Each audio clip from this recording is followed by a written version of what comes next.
Hello friends, आपका स्वागत है हमारे चैनल इन्फो गवर्नमेंट जॉब्स पर। दोस्तों, यहाँ पर रेलवे है वो समय समय पर अपने जो माध्यम है उनमें परिवर्तन करता है। और अब यहाँ पर जो एचआरएमएस के थ्रू काफ़ी कुछ उन्होंने अपडेट कर दिया था। पास पीटीओ वगैरह सारा कुछ, ऑर्डर वगैरह, प्रमोशन के ऑर्डर वगैरह, सीनियोरिटी वगैरह सब अपडेट कर दी थी। फैमिली डिटेल्स है, आपकी जो योग्यता है, क्वालिफिकेशन है, वो है सब कुछ, यानी कि उसके एचआरएमएस के थ्रू हो रहा है। अब उसके अंदर एक और बड़ा बदलाव करते हुए एचआरएमएस से ऑनलाइन आप लीव अप्लाई कर सकते हो। लीव मॉड्यूल है वो यहाँ पर रिलीज कर दिया गया है। 1 अगस्त के बाद से आपकी जो छुट्टियाँ हैं वो ऑनलाइन ही मंजूर की जाएंगी। अब काफ़ी एम्प्लॉय तक यहाँ पर ये समझ में नहीं आ रहा उनको कि हम कैसे छुट्टियाँ अप्लाई करेंगे, कैसे क्या कुछ हमें करना है। तो वो सब चीज़ें मैं इस वीडियो में आपको स्टेप बाय स्टेप क्लियर करने वाला हूँ, ताकि आपको छुट्टी लेने में, कैंसिल करवाने में कोई भी परेशानी ना हो। अपनी बकाया छुट्टी कितनी है वो आप देख सकते हो, क्या रीज़न आपको डालना होता है, क्या कुछ उसमें भरना होता है, और कैसे यहाँ पर आपको छुट्टी भरो कि आपका आवेदन है वो जल्दी से अप्रूवल हो, सैंक्शन हो जाए छुट्टी है वो। और मोबाइल से आप कैसे भर सकते हो। कोई भी आपको गलती है वो प्रक्रिया आपका इस प्रोसेस के अंदर अगर आप करते हो तो आपकी छुट्टी है वो बीच में अटक जाएगी और आपको अर्जेंट में छुट्टी लेनी है तो क्या पॉसिबिलिटी बनती हैं। तो सारी चीज़ें इस वीडियो में हम डिस्कस करेंगे। तो चैनल को सब्सक्राइब कीजिए, ऐसी अपडेट आपको दी जाती है। रेलवे सैलरी का हमने रेलवे का अलग से एक प्लेलिस्ट बनाया हुआ, उसमें आपको काफ़ी इंपॉर्टेंट वीडियो मिल जाएंगे। तो अपडेट हम देखते हैं कैसे आपको यहाँ पर लॉगिन करना है और कैसे आपको आपकी छुट्टी के लिए अप्लाई करना है। और दोस्तों, ये मैं किसी एक रेलवे की बात नहीं कर रहा हूँ, सभी जोनल रेलवे में, सभी में, रेलवे के सभी डिपार्टमेंट में यहाँ पर ये लागू होगा 1 अगस्त से। देख सकते हो अलग अलग यहाँ पर सभी ने लगभग नोटिस जारी कर दिया गया है। अगर नहीं किया है तो जल्दी आपको अपने जो जोन, अपने जो डिवीज़न है वहाँ से नोटिफिकेशन देखने को मिल जाएगा। देख सकते हो यहाँ पर पूर्वोत्तर सीमा रेल की तरफ से नोटिफिकेशन जारी किया गया है। इसमें यहाँ पर बताया लॉगिन करो एचआरएमएस के अंदर, लीव मैनेजमेंट में जाओ, न्यू एप्लीकेशन में जाओ, नेचर ऑफ लीव डालो और यहाँ पर जो आपका नेसेसरी कॉलम है उन सबको भरो और फॉरवर्ड करो एप्लीकेशन को। सर्च करो आपका कंसर्न सुपरवाइजर या फिर आपका जो सैंक्शन अथॉरिटी है उसका नाम वहाँ पे आपको सर्च करना है और आपका सबमिट पे क्लिक करना है। ये प्रोसीजर है, flow chart of leave sanction authority supervisor in HRMS portal. तो ये अब एम्प्लॉय के लिए है। और अब जो सुपरवाइजर जो कि सैंक्शन करेंगे उनके बारे में भी हमें देखना जरूरी है। तो वो कैसे करेंगे, वो लॉगिन करेंगे अपने में और लीव मैनेजमेंट में जाएंगे, क्लिक लीव एप्लीकेशन। आपका जो पेंडिंग विद मी का ऑप्शन में होता है उसमें मैं आपको दिखाऊंगा। तो उस पर जाके इनको क्लिक एक्शन पे करना है और क्लिक एक्शन पे जाके इनको नेसेसरी एक्शन फॉरवर्ड करना है, सैंक्शन करना है, रिजेक्ट करना है, करके वो सबमिट करना है। इस प्रकार से आपकी छुट्टी है वो आपको मिल जाएगी। ये चीज़ें हैं प्रोसेस के लिए। बट मेन तौर पे बात ये है, आपको छुट्टी एचआरएमएस से अप्लाई करनी है तो आपको अपनी एचआरएमएस आईडी है वो याद होनी चाहिए, लॉगिन पासवर्ड है वो याद होना चाहिए, और आपका जो मोबाइल नंबर रजिस्टर्ड है उसके ऊपर ओटीपी आएंगे जो कि 24 घंटे के लिए मान्य होंगे। यानी कि आज सुबह आपने 8 बजे ओटीपी जनरेट किए हैं तो वो ओटीपी शाम को, रात को 11 बजे बज के 59 तक मान्य होंगे वो ओटीपी। तो अगर आप जैसे कि 10 बजे दोबारा लॉगिन करते हो तो दोबारा से ओटीपी नहीं आते हैं, वही ओटीपी आपको डालने होते हैं। हालांकि आप रिसेंट का ऑप्शन आपको मिल जाता है। तो ये चीज़ें हैं, आपके पास मोबाइल आपका जो है रजिस्टर्ड उसके ओटीपी आएंगे वो होने चाहिए, और आपके एचआरएमएस आईडी और जो पासवर्ड है वो होने चाहिए। और आपका जो भी सुपरवाइजर है या फिर सैंक्शन अथॉरिटी है उनके पास भी सेम प्रोसीजर यही होगा कि उनको भी अपने पास एचआरएमएस आईडी वगैरह, पासवर्ड वगैरह लॉगिन करके उसको सैंक्शन करना होगा। यानी कि एक तरह से वही है कि आप ऑफलाइन छुट्टी भर के अपने जो इंचार्ज या फिर अपने जो सैंक्शन अथॉरिटी है या फिर अपने सुपरवाइजर को देते थे वो उसके ऊपर आपको तुरंत बाई हैंड बता देते थे कि सैंक्शन करनी है या फिर नहीं करनी है, या फिर जो है वही प्रोसेस इसमें है। आप इसमें अप्लाई कर सकते हो और आप सुपरवाइज़र को यहाँ पर बता सकते हो कि आपने छुट्टी अप्लाई की है, फ़ोन कर सकते हो या फिर बाई हैंड भी जाके आप बात कर सकते हो कि हमने छुट्टी अप्लाई की है। तो वो अपनी एचआरएमएस आईडी खोलेंगे और देखेंगे और उसको यहाँ पर सैंक्शन, रिजेक्ट या फिर जो भी आपका फॉरवर्ड है वो करना है वो कर देंगे। सबसे जल्दी प्रोसेस तो यही होगा कि आपको उनको बोलना पड़ेगा, मैनुअली फ़ोन करो या फिर आप खुद जाके बोलो। बस प्रोसीजर यही है। रेलवे सिर्फ और सिर्फ यहाँ पर जो आपके कागज़ में आप भर के देते थे, फिर वो आपका आपके ऑफिस में जाता था, अटेंडेंस में चढ़ता था, टाइम ऑफिस में जाता था, वहाँ से आपका चढ़ता था, फिर रील्स में अपडेट होता था, ये इतना प्रोसीजर होता था। और फिर उनकी छुट्टी मैनेज करने में भी काफ़ी कुछ यहाँ पर चीज़ें होती थी। अब आपका जो लीव का जो रिकॉर्ड है वो एचआरएमएस पर अपडेट कर दिया गया है, और अगर नहीं किया गया किसी का तो जल्द ही कर दिया जाएगा। तो उसमें आपको जो भी आपकी छुट्टी अभी तक है वो पता है सबको। अब जब आप छुट्टी लोगे तो वो ऑटोमेटिक कम होंगी, और जैसे ही साल का 1 जनवरी 1 जुलाई होगा तो छुट्टी भी ऐड है वो ऑटोमेटिक हो जाएंगी। तो ये सब चीज़ें हैं, वो काम बहुत कम होगा, जो कलरकों का काम था वो कम होगा, बाकी प्रोसीजर वही है। आप अभी भी मैनुअली जाके आप ऑनलाइन अप्लाई करो, मैनुअली जाके उसको सैंक्शन करवा सकते हो। अब कैसे आप ऑनलाइन अप्लाई करोगे उसका जो कि हमारा वीडियो था वो मैं आपको प्रोसीजर स्टेप बाय स्टेप बता देता हूँ। तो आपका लॉगिन करना तो आपको आई थिंक आता होगा, क्योंकि इतना कुछ ऑनलाइन एचआरएमएस से हो रहा है तो लगभग आता होगा। अगर नहीं आ रहा है लॉगिन करना तो आपको सिंपली सर्च करना है गूगल के अंदर HRMS रेलवे। तो उसके ऊपर जो 1 नंबर पर वेबसाइट आएगी HRMS.railnet.gov.in ऐसा करके, उस पर क्लिक करना है। क्लिक करते मैं आपको वो भी दिखा देता हूँ। देख सकते हो मैंने गूगल के अंदर सिर्फ और सिर्फ HRMS सर्च किया है। सर्च करते ही आपको 1 नंबर पे जो यहाँ पर इंडियन रेलवे HRMS indianrail.gov.in की जो वेबसाइट आती है, इस पर आपको सिंपली क्लिक करना है। क्लिक करते हैं आपके सामने सीधा लॉगिन पेज का ऑप्शन ओपन हो जाएगा, जिसमें आपको अपना यूज़र नेम यानी कि HRMS ID जो है वो डालनी है, और पासवर्ड जो कि आपके पासवर्ड है वो डालनी है, और ये कैप्चा है ये आपको डालना है। इसे आप रिफ्रेश भी कर सकते हो, दूसरा भी ले सकते हो, या फिर आपको इसे आपका जो है आवाज़ में वॉइस में भी बुलवा सकते हो। जैसे कि आपको ये नहीं दिख रहा है तो दूसरा आप इस प्रकार से इसको चेंज कर सकते हो। वो आपको कैप्चा डालने हैं और लॉगिन पे क्लिक करना है। क्लिक करते आपके सामने OTP आएंगे, वो OTP आपको फिलअप करने हैं। फिलअप करते आपका जो है मेन पेज है वो ओपन हो जाएगा। उसके आगे मैं आपको बताने वाला हूँ, और इसके साथ ही आपकी APR यानी कि CR जो करेक्टर रिकॉर्ड है वो भी आप यहाँ पर HRMS के थ्रू देख सकते हो। बट आपको इस लॉगिन से नहीं, वो आपका click here to access APR module के ऊपर क्लिक करके लॉगिन करना होगा। तो इसमें आपकी CR, इसके ऊपर मैंने ऑलरेडी एक अलग से वीडियो बनाया हुआ है, वो आप देख लें कि कैसे आपको CR देखना है। बट आपको लॉगिन करने के बाद में क्या करना है वो मैं आपको बता। तो दोस्तों लॉगिन करने के बाद में आपको जो 3 लाइन होती हैं आपकी लेफ्ट साइड में, उसके 3 लाइन के ऊपर क्लिक करना है। क्लिक करते हैं आपके सामने डैशबोर्ड है, वो इस प्रकार से होगा। कैडर मैनेजमेंट है, ऑन बोर्डिंग है, एम्प्लॉय ESS है, लीव मैनेजमेंट है, वर्क फ्लो है, एडमिन सेक्शन है, एम्प्लॉय मास्टर है, इलेक्ट्रॉनिक SR है, पास है। ये सारे ऑप्शन आपको यहाँ पर देखने को मिल जाएंगे, जिसमें हमें जाना है लीव मैनेजमेंट। लीव मैनेजमेंट पर जैसे आप क्लिक करोगे तो आपके सामने इस प्रकार से ओपन हो जाएगा होम लीव मैनेजमेंट का, जिसमें आपको न्यू लीव एप्लीकेशन है, माई लीव एप्लीकेशन है, हॉलीडे कैलेंडर है। ये यहाँ पर कुछ चीज़ें अपडेट अभी नहीं की होंगी, बट आप यहाँ पर न्यू एप्लीकेशन पे जाके अपना छुट्टी का फॉर्म भरोगे, और माई लीव एप्लीकेशन में आपने जो भी पहले लीव एप्लीकेशन भरे हैं वो आपको दिख जाएंगे।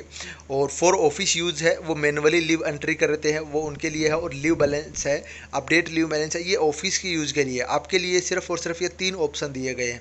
और इसके साथ में ये माई लीव बैलेंस, आपकी कितनी छुट्टियाँ बची हुई हैं वो आपका ऑप्शन है। और माई लीव रिकॉर्ड यानी कि आपने ऑनलाइन कितनी छुट्टियाँ ले ली हैं उसका रिकॉर्ड आपको यहाँ पर देखने को मिल जाएगा। ये 5 ऑप्शन आपके लिए हैं, और ये बाकी ऑफिस यूज़ के लिए लिव रिकॉर्ड है, अपडेट इनिशियल बैलेंस है, ये सब चीज़ें ऑफिस यूज़ के लिए। यानी कि 5 ऑप्शन है आपको। 5 ऑप्शन में आपको अगर जैसे कि छुट्टी के लिए फॉर्म भरना है तो न्यू एप्लीकेशन पे यहाँ पर न्यू लीव एप्लीकेशन पे क्लिक करना है। इस पर क्लिक करते ही आपके सामने यहाँ पर जो नेक्स्ट पेज है वो इस प्रकार से ओपन हो जाएगा, जिसमें आपका ऊपर एम्प्लॉय टाइप, आपका नाम, जो डेट ऑफ ज्वाइनिंग है, डेट ऑफ रिटायरमेंट है, और आपका जो आपका कौन सा स्टेशन वगैरह वो आपकी चीज़ें यहाँ पर देखने को मिल जाएंगी। अब इसमें आपको छुट्टी के लिए भरना है। व्यू पास्ट सेक्शन भी आप देख सकते हो, इसमें जो आपका व्यू पास्ट सेक्शन का ऑप्शन दिया है इस पर क्लिक करके आपकी जो पीछे कौन सी छुट्टी सेंक्शन हुई हैं वो देख सकते हो। इसके बाद में व्यू माई लीव बैलेंस पे जाके आपकी जो छुट्टियां बची हुई हैं वो आपकी LAP LHAP जो है वो बता देगा। और माई लीव अंडर अप्रूवल यानी कि आपने ऐसी छुट्टी जो आपने अप्लाई कर रखी है और अप्रूवल के लिए अभी पेंडिंग है, तो वो चीज़ आप यहाँ पर देख सकते हो। ये 3 ऑप्शन आपको यहाँ पर मिल जाते हैं। अब आपको छुट्टी लेने के लिए अप्लाई करना है तो आपको नेचर ऑफ लीव, कौन सी छुट्टी आपको लेनी है, जैसे कि आपको कैजुअल लीव CL लेनी है या RH लेनी है, आपको LAP लेनी है, LHAP लेनी है, या फिर CCLSF लेनी है, चाइल्ड केयर लीव है वो लेनी है, या फिर चाइल्ड अडॉप्टेड लीव है, कॉमन लीव है, कम्युनिटेड लीव है, कंपलसरी कैजुअल लीव है। ये इस प्रकार की एक्स्ट्रा ऑर्डिनरी लीव है, यानी कि आपके पास छुट्टी नहीं है, आपको एक्स्ट्रा लीव लेनी है। फैमिली प्लानिंग लीव है, ये अलग अलग प्रकार की जो भी रेलवे के अंदर छुट्टियां होती हैं। स्टडी लीव है, स्पेशल केस लीव है, ये सारी चीज़ें आपको ऑप्शन में दिख जाएंगी। इसमें जैसे कि आपको CL लेना है तो CL पे सिंपली आपको क्लिक करना है। CL पे क्लिक करते ही आपको लीव फॉर्म कब से छुट्टी लेनी है। अब काफ़ी लोगों को समझ में ये नहीं आ रहा है, मैं काफ़ी जगह पे देखा है कि FN क्या है और आपका जो है वो AN क्या है। तो इसका मैं मतलब मैं आपको बता देता हूँ। आपका है लीव फ्रॉम, यानी कि किस डेट से, जैसे कि 1 अगस्त से आपको छुट्टी लेनी है, 10/8/2 आपका जो डेट है वो 2023 वो लगाना है। फॉरनून यानी कि आपको सुबह से लेनी है, और आफ्टरनून यानी कि आपको दोपहर के बाद से लेनी है, सेकंड टाइम लेनी है। अब टाइमिंग क्या है, वो टाइमिंग आपकी जो शिफ्ट है उसके अनुसार आपको पता है, जनरल शिफ्ट का टाइम लगभग 9 से 5 होता है, और जो आपके बड़े डीआरएम कार्यालय हैं उनके अंदर 9 से 6 होता है। वो वीक में 5 दिन काम करते हैं इस हिसाब से। यानी कि आपको आधे दिन की छुट्टी लेनी है तो आप यहाँ पर एक डेट 1 अगस्त डालो और आफ्टरनून डालो, और आपका लीव है वो 1 अगस्त आफ्टरनून तक रहेगी। और जो आपको ज़्यादा दिन की लेनी है तो 1 अगस्त से जैसे कि 5 अगस्त तक लेनी है, और शाम तक लेनी है तो आफ्टरनून रहेगी, और सुबह से लेनी है तो फॉरनून रहेगी। अगर शाम से लेनी है, आफ्टरनून से आफ्टरनून लेनी है तो एएफ आफ्टरनून और आफ्टरनून दोनों में आफ्टरनून रहेगा। तो ये चीज़ें हैं, इस प्रकार से आपको डेट मेंशन करनी है। और करंट लीव बैलेंस है वो आपको यहाँ पर दिख जाएगा, जैसे आप भरोगे फॉर्म, तो अगर आपका लीव अपडेट हुआ है तो यहाँ पे दिख जाएगा। सीएल है वो काफ़ी लोगों का अभी अपडेट नहीं हुआ है, एलएपी एलएचएपी है वो लगभग लोगों का अपडेट कर दिया गया है। अब यहाँ पर हेडक्वार्टर लिविंग परमिशन रिक्वायर्ड यहाँ पर मांगा है कि आपको जो मुख्यालय है छोड़ने की परमिशन चाहिए या फिर नहीं चाहिए। तो इसमें येस और नो का ऑप्शन आपको भरना है, तो नो ऑटोमेटिक इसमें आया हुआ है। अगर आपको जैसे कि बाहर घूमने वगैरह जाना है, दूर जाना है, तो आप इसमें नो सेलेक्ट कर सकते हो। तो इसके बाद जैसे कि हमने सीएल सेलेक्ट कर ली, बाकी सारी चीज़ें मैंने आपको बता दी, इसमें नो आपने सेलेक्ट कर लिया। अब जो नीचे है जैसे कि यहाँ पर इस प्रकार से regular in NPS scheme, date of joining, ये आपकी चीज़ें हैं वो दिखेंगी इसके अंदर। और आपका जो है 4 टाइम हॉलीडे है वो भी आपको देखने को मिल जाएगा। इसके बाद में सीएल आपने सेलेक्ट कर ली, डेट आपने सेलेक्ट कर ली, और यहाँ पर जो ground of which leave applied, यानी कि किस ग्राउंड पे आप छुट्टी ले रहे हो, आपको अर्जेंट वर्क है घर पे, या फिर आप सिक लीव ले रहे हो, या फिर कोई भी वजह है आपकी जो आप यहाँ पर दर्शा सकते हो। और आपकी जो स्टार मार्क है तो यानी कि कंपलसरी आपको कुछ ना कुछ यहाँ पर लिखना होगा, जहाँ पर लाल स्टार मार्क है वहाँ पर आपको सब कुछ ना कुछ लिखना होगा। ये चीज़ ध्यान दें। अपलोडिंग सपोर्टिंग डॉक्यूमेंट है, इसके अंदर आप डॉक्यूमेंट अपलोड कर सकते हो, पर ये ऑप्शनल है आपके पास। जैसे कि आपको सिक लीव चाहिए, एलएचएलपी चाहिए, तो आप यहाँ पर आपका मेडिकल जो है वो इसमें अपलोड कर सकते हो, या फिर बाद में अपलोड कर सकते हो। यानी कि कोई आपका स्पेसिफिक डॉक्यूमेंट्स है, आपको पेटेंट्री लीव लेनी है तो आपको यहाँ पर बर्थ सर्टिफिकेट है वो अपलोड कर देना है, चाइल्ड केयर लीव है उसके लिए जो सर्टिफिकेट है वो अपलोड कर देना है। यानी कि इस प्रकार से आपको एक सर्टिफिकेट अगर आपके पास है तो आप अपलोड कर सकते हो, अदरवाइज आप इसे ऑप्शनल है छोड़ सकते हो, कंपलसरी नहीं है कि इसमें आपको कुछ अपलोड करना ही है। इसके बाद है फॉरवर्डिंग एप्लीकेशन 2 पे आपको नीचे है वो फॉरवर्डिंग लीव का ऑप्शन मिलेगा, जिसमें सर्च रीज़न है वो आपका यहाँ पर रहेगा। जो भी आपका डिवीज़न है, जो भी आपका वर्किंग प्लेस है, उसका जो हेडक्वार्टर है वो उसका नाम यहाँ पर आपका रहेगा। जैसे कि इन्होंने गुटकाल और पर्सनल डिवीज़न लिखा है, तो अब इसमें आपको प्लीज सेलेक्ट में नाम है वो जिसको आपको एप्लीकेशन है वो फॉरवर्ड करना है जी, यानी कि जिसको भी आपको एसएससी है हो या फिर आपका सुपरवाइजर हो, इंचार्ज हो, जो आपका सैंक्शन अथॉरिटी है उनको फॉरवर्ड करना है, उनका नाम आपको इसके अंदर सर्च करना है। तो यहाँ पर ये इस प्रकार से आपकी ये है, और आप जैसे इसमें आपका नाम सर्च करोगे, जैसे कि यहाँ पर देख सकते हो पर्सनल वर्क लिख दिया, होमवर्क आप अर्जेंट होमवर्क है, कुछ भी आप मतलब जो भी आपको वजह है। 4 अगस्त से फॉरनून से इन्होंने 4 अगस्त आफ्टरनून यानी कि एक दिन की लीव इन्होंने ली है, और इनको हेडक्वार्टर छोड़ने की परमिशन चाहिए, तो इसमें यहाँ पर इन्होंने येस फिलअप कर दिया है। और इसको यहाँ पर गोइंग टू इंडिया से बाहर जाना है तो इसमें आपको नो है या येस है जो भी आपका है वो फिलअप कर देना है। और करंट लीव बैलेंस यहाँ पर इस प्रकार से आपका देख सकते हो इन्होंने दिखा दिया है इस प्रकार से, और 1 डे की आपकी छुट्टी है। इस प्रकार से आपके सामने सारी चीज़ें आ जाएंगी। अब सिंपली आपको यहाँ पर नाम है वो सर्च कर देना है, जैसे कि यहाँ पर डीपीओ इन्होंने नाम सर्च किया है, उसकी चीज़ भी आपको फॉरवर्ड करना है, उनका नाम है, उनकी एचआरएमएस आईडी है आपके पास है तो वो आप सर्च कर सकते हो। डेजिग्नेशन है तो डेजिग्नेशन भी आप सर्च कर सकते हो, चाहे एसएससी वगैरह है वो भी सर्च कर सकते हो, जिसमें सब जितने भी एसएससी हैं उनका सबका नाम आ जाएगा। जो भी आपके एसएससी सुपरवाइजर हैं उनका नाम आप सेलेक्ट कर सकते हो। यानी कि 3 चीज़ों में से आप कोई भी चीज़ें हैं वो 3 अक्षर तक आपको लिखना होगा कम से कम। उसके बाद में जो ऑप्शन है वो आपके सामने सारे नाम के खुल जाएंगे। उसमें जो भी आपका सुपरवाइजर है, सैंक्शन अथॉरिटी है, इंचार्ज है, उसको सेलेक्ट करना है। सेलेक्ट करके आपको सबमिट एप्लीकेशन पे क्लिक कर देना है। जैसे आप सबमिट एप्लीकेशन पे क्लिक करोगे तो आपका एप्लीकेशन है वो फॉरवर्ड हो जाएगा। आपका जो सैंक्शन अथॉरिटी जिसको आपने फॉरवर्ड किया है उसको आपका एप्लीकेशन है वो चला जाएगा। अब उसको आप मैन्युअली बोल सकते हो, फ़ोन करके बोल सकते हो, या फिर आप बोल भी नहीं सकते, क्योंकि रेलवे भी आप सबको आदेश देगा कि जो भी एसएससी सुपरवाइजर हैं उनको कम से कम दिन में 1-2 बार आपकी अपनी एचआरएमएस आईडी खोल के है वो देखनी है। और हो सकता है शायद उनको कोई नोटिफिकेशन का प्रावधान भी किया गया हो कि जैसे कोई लीव एप्लीकेशन हो तो उनको नोटिफिकेशन मिल जाए, क्योंकि आप देख सकते हो जेई एसएससी वगैरह हैं वो काम भी करेंगे, साथ साथ ही सभी लोग ऐसे नहीं होते हैं कि उनको कंप्यूटर का काम होता है, बाहर ओपन लाइन का भी काम होता है, वो लाइन पे भी जाते हैं, तो उनको एचआरएमएस आईडी फ़ोन में खोलना होगा, या फिर जो भी रेलवे है वो ऑप्शन देगा, या फिर आप उसे फ़ोन करके या फिर मैनुअली मिलके भी उसे सैंक्शन करवा सकते हो।